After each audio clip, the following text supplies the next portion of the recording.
We got some shade for Republicans and you. There, I said it. Here's a story from the Gateway Pundit. Niqab-wearing Muslim woman who voted for Democrats in 2024 becomes North Carolina's GOP state Senate nominee after running unopposed. You know what? I'm going to say it outright. I have tremendous respect for this woman. 100%. The thing that I love about Democrats is their absolute willingness to be merciless, brutal, deceptive. They will steal power. They will, like, they are Mr. Burns. They will steal the lollipop from the baby. Maybe that's not a good example, but you get the point. So what do we have here is not a single Republican exists to run in this place for state senator. And so a Democrat liberal Muslim woman says, I'm going to take the spot. Yep. And we see this. There was do you guys remember when the transgender Satanist anarchist won the primary in it was New Hampshire, right? Yep. Because no one ran. It was in my and town. I'm going to stress, I am sick of the right?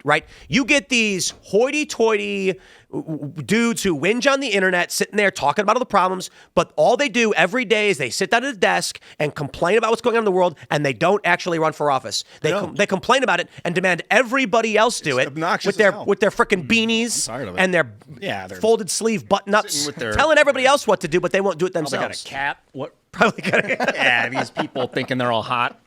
I know those people.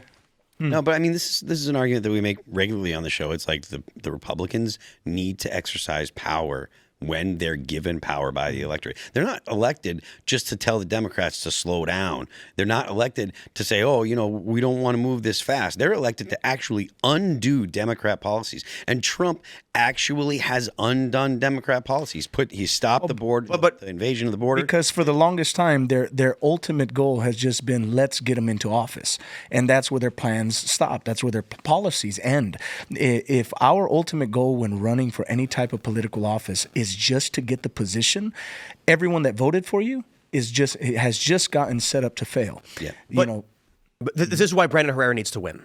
Mm-hmm. Right? Things like this. The Democratic Party for too long. Look, guys, I don't need a Republican Party that's going to storm in full tactical gear, smashing their fists on the table, being like, Insurrection Act, raw, and load up the trains, we're deporting everybody. Ooh. I need a Republican Party that says we're actually going to vote on the SAVE Act. If the Republican Party we had was 80% of this country from Democrat to Republican are in favor of the SAVE Act, we're voting on it. It's going to pass. I'd be like, thank you. I don't need guys with guns and fists and tactical gear to say we're taking over and then running around seizing. We don't need anything crazy. We just need a party that literally does their job based on what their constituents are asking for, and the Republicans don't. But at what point do you call for something like that then? Call for the Republicans to do their jobs? Yeah, or somebody to actually stand up guns blazing and actually taking over and doing what needs to be done. No. The point at which we would ask for, 300 guys in tactical armor with rifles is like you're being bombed. Point. In terms of at what point do we demand Republicans do their job? It's literally 20 years ago. It's 10 years ago. It's right now. It is vote for Brandon Herrera. Make sure he wins, because the more we can get people like him, Riley Moore, our rep, amazing. Okay, shout out to Riley Moore in West Virginia, because he's a guy you can literally go and talk to. And I understand it's probably easier in West Virginia, where it's more sparsely populated, but his district is same size district as any other district. But he'll talk to you, and he actually works for what the people have asked him to do. And then you've got all of these other, what is it, like Tony Gonzalez votes for gun control. Yep. Okay, Republicans didn't vote for that, and they don't expect you to vote for that. So the time is now for Republicans. You guys got to run. Okay, I'm loving that the Texas Senate primary had so many people. Wesley Hunt, Ken Paxton, and Cornyn. Great. That being said, I wonder if Paxton would have won cleanly if Wesley Hunt did not run. So we'll see. I'm hoping that when these other candidates are removed, it all goes to Paxton. Mm-hmm. That being said, the primary was fantastic for the Republicans. I mean, Crenshaw's gone. We'll see if Toth does better. But, I mean, this story about Lakeisha Alston, guys, I'm going to say it right now. I may not like what Democrats do, but damn do I respect it. Okay? Because these are the kind of people that show up to your house and say, your house belongs to me now. And the Republicans are the kind of people who go, well, I think town hall is going to hear about this, pack up their stuff and leave. Yeah. Well, yeah. Again, why the other day, with all due respect for the Iran war stuff, I said I loved the masculinity of Trump. Because when Iran says to Trump, we got enough material for 11 bombs, and then Trump goes, I'm going to kill you. Yeah. Like, as much as I'm not a fan of getting involved in Iran the way we are, I have to just feel some kind of masculine catharsis to Trump saying, I will F you up. Well, what you're getting at is what separates Trump from like every other Republican is that Trump ultimately only responds to power. That's why he respects people with power. He disrespects people that don't have power. This is why like some people get frustrated that he doesn't have like a bromance with like Javier Milei or like have this bromance with Viktor Orban. It's like because he likes them. He's like he likes their policies or whatever. But who cares what Hungary has to say? Who cares what Argentina has to say? He only responds to power. This is why he respects Xi Jinping. This is why he respects Vladimir Putin. He'll respect a strongman. And that's what separates him from the GOP, where the GOP, beautiful losers, they're going to go and glaze the prime minister of Hungary. It's like, great, it's very useful. I love Hungary. I love Orban. This is great. We can implement a lot of their policies. But let's not pretend like this is the most important thing in the world. The GOP just gets fixated on like my principles, and we can get this really fantastic housing act passed. That's literally what freaking John Thune.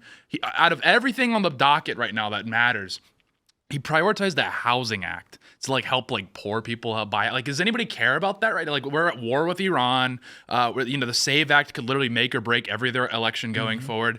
The Trump, the wartime powers, the Democrats were trying to restrict his wartime powers. All of these pressing issues, DHS funding, and John Thune, he's like, I might get a glossy National Review op-ed, so I think what I should do is I should prioritize getting this housing act right. Meanwhile, it's just like gay pacified Republicans that only care about their ego, that only care about their status, versus Trump, who's like, I just respond to power and I will return the favor. The meme was Republicans care more about the opinion of the New York Times than their own constituents. Yeah. Literally. They really do. Well, Republicans have been like that for a long time. They want the approval of D.C.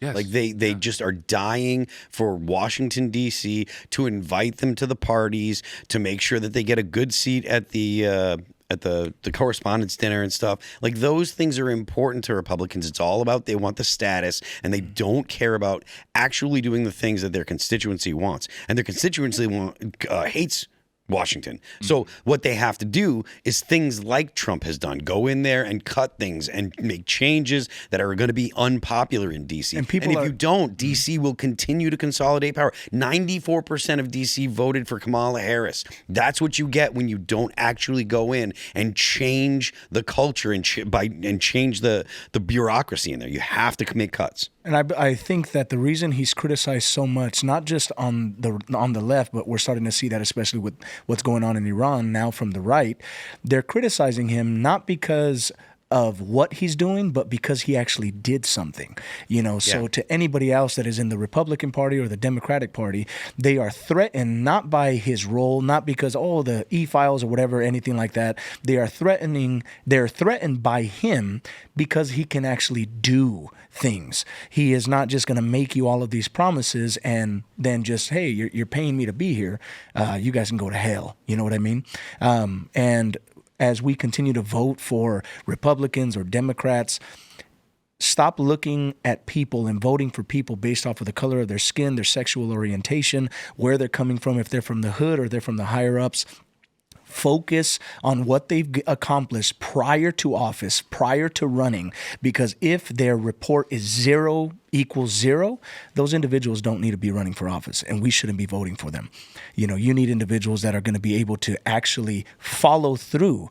And if they're following through in their past objectives and their past courses, then you would expect them to follow through here. I got a question I'd like an honest answer to from you guys. Is it better to have someone in power that's deceptive but an idiot, or that's deceptive and brilliant? This goes back to like, if you speak to like a lot of South Africans, they'll tell you, I'd rather live under incompetent socialists than competent social democrats. So they say, like, actually, when you live in a situation like South Africa, it does enable you to build projects. It enables you to kind of operate under the government's nose because they're horribly incompetent, even though they're like socialists. Versus Europe, living somewhere like Germany or Denmark, a lot of South Africans say that's not favorable. I'd rather stay here because I don't want to live under all-encompassing competent social democracy, because they're going to ensure that you can't even lay an egg before we come and take an inspection of it. Yeah. Well, if you laid an egg, Tate, I'd be concerned. Right. I'm not thinking anytime soon I'll lay any eggs. But if you laid an egg, he'd have you out in the chicken coop real quick. Competency of the Trump admin's ability to deceive. Like, Trump was no new wars, and now, of course, new war. I think that it is, it's definitely like, or Jasmine Crockett, or this guy who will deceive Colbert and the world to get power. No. He and Colbert deceived the world with Colbert. Yeah. What I'm concerned of is, like, because of the intelligence of the deceptive power of Trump and his administration, like, what we're going to start seeing is deepfakes, like we talked about at the top of the show, and it's going to be deepfakes of Trump flying knee kicking a dog or whatever. And then are we going to see the Trump admin being like, look, misinformation actually is a big problem right now. We're at war and we need to start. And his zealots will be like, yay, Trump said it. Thanks for checking out this clip from Timcast IRL. Make sure to watch the show live Monday through Friday at 8 p.m. Subscribe to this channel, and we will see you all there.